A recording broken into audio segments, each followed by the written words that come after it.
নমস্কার বন্ধুরা, welcome to my channel পাঁচ ফোড়ন। আজকে আমি আপনাদের তৈরি করে দেখাবো উপোসের দিনে খাওয়ার জন্য সাবু মাখার রেসিপি। শ্রাবণ মাসের সোমবারে যারা শিব ঠাকুরের পুজো করেন তারা শিব ঠাকুরের মাথায় জল ঢালার পর এমন অনেকেই আছেন যারা অন্ন খান না। আজকের রেসিপিটি বিশেষ করে তাদের জন্য, কিংবা যে কোনো উপোসের দিনে পুজো দেওয়ার পর এইভাবে সাবু মাখাটা তৈরি করে কিন্তু তারাও খেতে পারেন। তাহলে চলুন চটপট রেসিপিটা দেখে নেওয়া যাক। সাবু মাখা বানানোর জন্য আমি এখানে প্রায় 1 কাপ পরিমাণে সাবু নিয়ে ভালোভাবে ধুয়ে নিয়েছিলাম।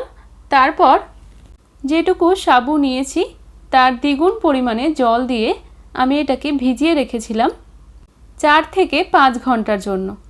আর এই দেখুন, সাবুটা সুন্দরভাবে ভিজেও গেছে, নরম হয়ে গেছে। আর যেটুকু জল আমি ভেজানোর জন্য দিয়েছিলাম সেটুকু জল সোক করে নিয়েছে। এরপর আমি এখানে একটা প্লেট নিয়ে নিলাম। এটাতে আমি নিয়ে নেব কলা। আমি এইটুকু সাবু মাখার জন্য 1.5 খানা কলা নিলাম, আর বাকি যে হাফটা রয়েছে সেটা আমি ডেকোরেশনে ব্যবহার করব। আপনাদের ইচ্ছে হলে কলার পরিমাণটা বাড়িয়েও নিতে পারেন।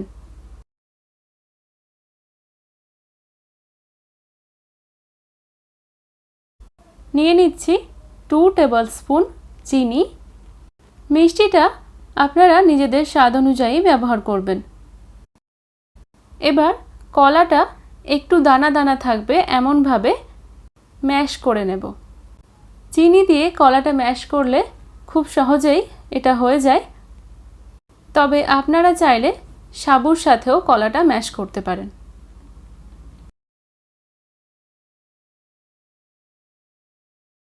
কলাটা ম্যাশ করা হয়ে গেছে, দেখে হয়তো বুঝতেই পারছেন এটা একদম পুরোপুরি গলে যায়নি, একটু দানা দানা রয়েছে। এবার সাবুর মধ্যে দিয়ে দিচ্ছি ম্যাশ করা কলাটা। তারপর এটাতে এক এক করে দিয়ে দেব নারকেল কোড়া 1.5 টেবিলস্পুন। চাইলে নারকেল কোড়ার পরিমাণটা একটু বাড়িয়েও নিতে পারেন।